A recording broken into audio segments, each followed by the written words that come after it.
And welcome to The Factor Uncensored. First tonight, I'd like to thank you for the time many of you took out to personally check on my well-being.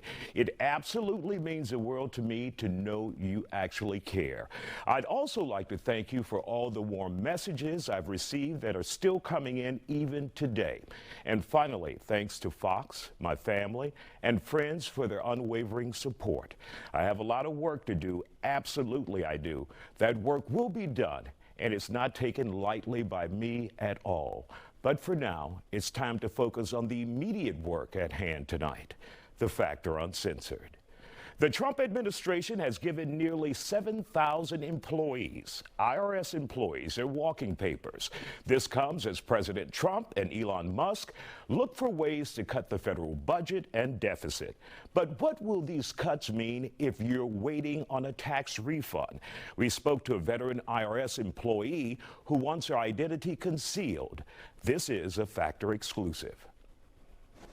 You're very concerned about the direction the agency is going in. I think just last week, thousands of workers were laid off. Your thoughts about that and how you think this will impact tax season and the federal government?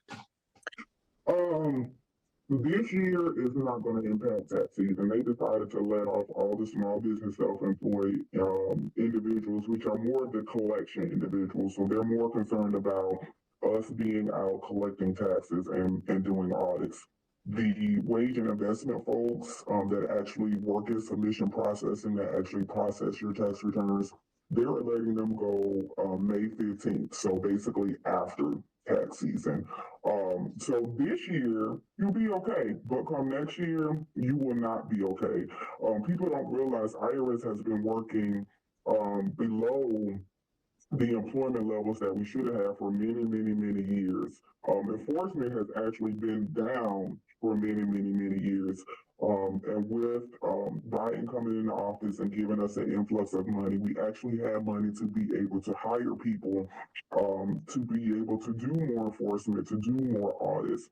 And I know that's kind of scary to some people that say, oh my gosh, well, I'm glad they're letting those people go. But you got to realize the tax system is based on a voluntary compliance structure, right? Mm-hmm. You voluntarily pay your taxes. But there is a lot of individuals who don't voluntarily pay their taxes, who don't want to pay their taxes. A lot of high-income individuals that don't want to pay their taxes. So, yeah, we have $1 trillion deficit, but can you imagine what the deficit will be like if everybody actually paid the taxes that they were supposed to pay, right? So that's the situation that we in. Like, the deficit is only going to get larger if we're not collecting what is supposed to be collected and not enforcing what is supposed to be enforced. We're not out there just badgering people, right, for no reason. This was put in place by Congress. Congress said, we need you to go out and collect the money owed to the government. We have been collecting taxes since biblical times. Like, what is the problem? I don't understand why we are now the target of this administration when this is how the government has been funded since its inception. Mm-hmm.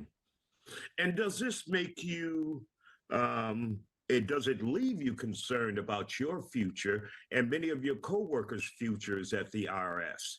Absolutely. So last week, we let go approximately 7,000 individuals that were considered probationary, meaning less than their 1 year of employment. We had individuals that were 2 weeks away from their year. Very good individuals. I do a lot of training of employees. They were very good at what they did.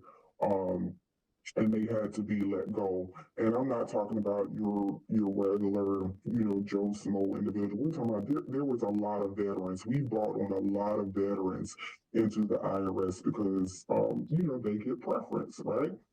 So now these veterans are out of work and they have to figure out how to take care of their families. I myself am worried, about my own employment, although I've been an employee for 20 years, but right now, nobody's safe, right? All of my employees, we feel like the security blanket that we used to have with being a federal employee, like that was something where we didn't have to worry about being at will. We didn't have to worry about being fired from our job for no cause, you know. But now we're all concerned that, hey, tomorrow we could be on the chopping block, you know, come Friday, you know, we could be in an unemployment line. It is very scary times. The morale is very low right now. People are scared to even talk to each other on Teams. We're scared to send emails because we don't know who's watching and who's monitoring. Um, it's just a very bad time to be a federal employee right now. If you had to look forward to 2025 with all the cuts that you guys are currently seeing with the workforce at the IRS, paint us a picture of 2025. What do you think that will look like for the IRS, this country, and those individuals who may owe or who may not have paid their taxes? You're going to have a very long wait time, right? So if you need to call into IRS, excuse my language, but you SOL on that, okay? Because on Thursday, we let go half of our employees that actually answer the phones. If you owe money and you want to try and set up a payment plan or something like that, good luck with that, because you're going to have a time trying to get somebody to contact you back. You're going to probably get a letter because the letters are automatic, right? So the letter's going to come out and say, oh, we'll reach you in 90 days, but it's not going to be in 90 days. We don't have the personnel to get to you. If you want a revenue officer to come out to your home and talk to you and deal with you personally, yeah, you're going to be SOL on that too, because we let half of them go last week on Thursday.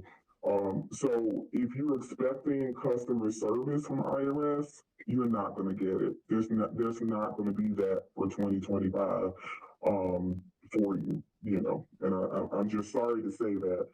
It was already, you know, we were already having issues with trying to, and we have made strides over the last few years. Like, you know, our call wait time had went down, everything had went down. You're able to walk into the service center and you're able to talk to somebody, or walk into a walk-in office and talk to somebody. But even those services are going to actually be cut.